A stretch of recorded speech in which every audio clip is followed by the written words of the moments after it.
பிஸ்மில்லா. Hi மச்சீஸ், எல்லாரும் எப்படி இருக்கீங்க? நல்லா இருக்கீங்களா? இன்னைக்கு செம்ம ஸ்வீட்டான ஒரு ரெசிபி தான் பார்க்க போகிறோம்.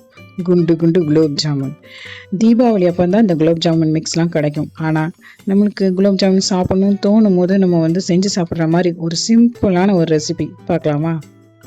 செம்ம சாஃப்டாக சூப்பராக இருக்கும். வாங்க எப்படி செய்கிறதுன்னு பார்க்கலாம். அதுக்கு முன்னாடி இந்த சம்மருக்கு ஜில்லுன்னு ஒரு மில்க் ஷேக் அடித்து குடிச்சிட்டு நம்ம வேலையை ஸ்டார்ட் பண்ணிடலாம். என்னோடய ஸ்டைலில் ஆப்பிள் மில்க் ஷேக் தான் செய்ய போகிறேன். முதல்ல ஒரு மிக்ஸி ஜாரில் ஆப்பிளை நல்லா பொடி பொடியாக வெட்டி போட்டுக்கலாம். இதில் ஒரு ஸ்பூன் சீனி போட்டுக்கலாம். நம்ம வீட்டிலையே செஞ்ச பாதாம் மில்க் பவுடர் 2 டேபிள் ஸ்பூன் போட்டுக்கலாம். உங்களுக்கு இதோட ரெசிபி வேணும்னா நம்மளோட சேனலில் வீடியோ இருக்குது, போய் செக் பண்ணி பார்த்துக்கோங்க. டிஸ்கிரிப்ஷனில் லிங்க் கொடுத்துருக்கேன்.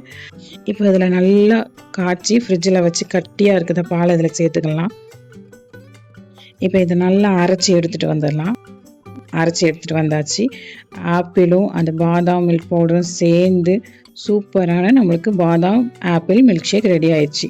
இப்போ இதை குடிச்சிக்கிட்டே நம்ம வேலையை ஸ்டார்ட் பண்ணிடலாம். குலாப் ஜாமுன் செய்ய ஸ்டார்ட் பண்ணிடலாமா? இன்றைக்கி நான் 1 கப்பு பால் மாவு எடுத்திருக்கேன்.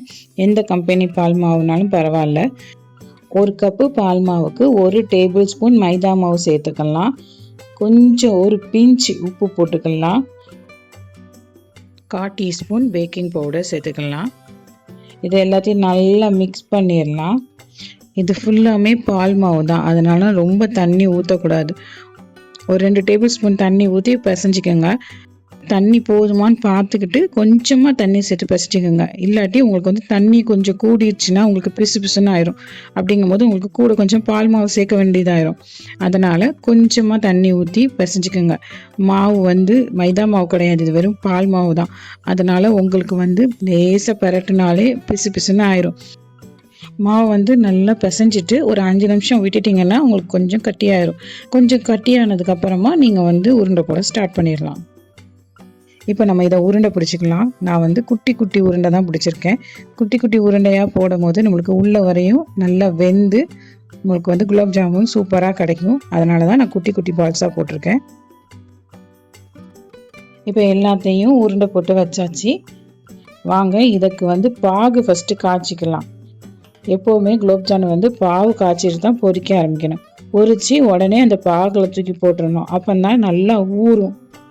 இப்போ ஒரு பாத்திரத்தில் 1 கப்பு சீனி போட்டுக்கலாம்.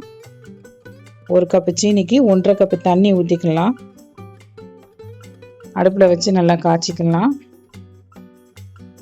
இதில் 4 ஏலக்காய் சேர்த்துக்கலாம்.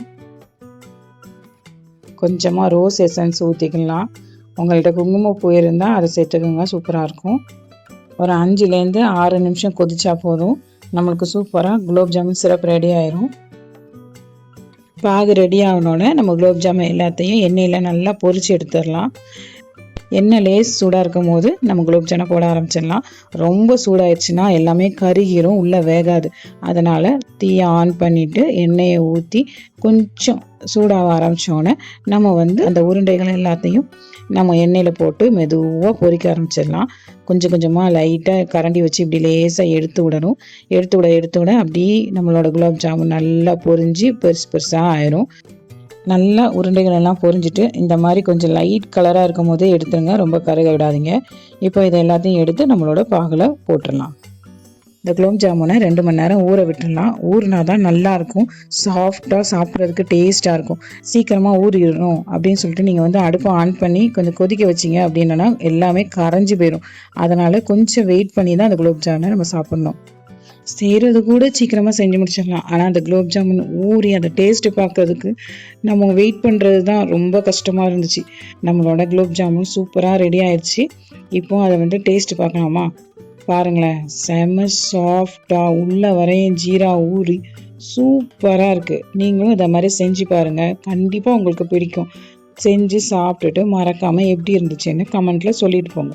வீடியோ பிடிச்சிருந்தால் லைக் பண்ணுங்கள், ஷேர் பண்ணுங்கள், கமெண்ட் பண்ணுங்கள், பெல் பட்டனை கிளிக் பண்ணுங்கள். அடுத்த வீடியோவில் கண்டிப்பாக பார்க்கலாம். பாய்.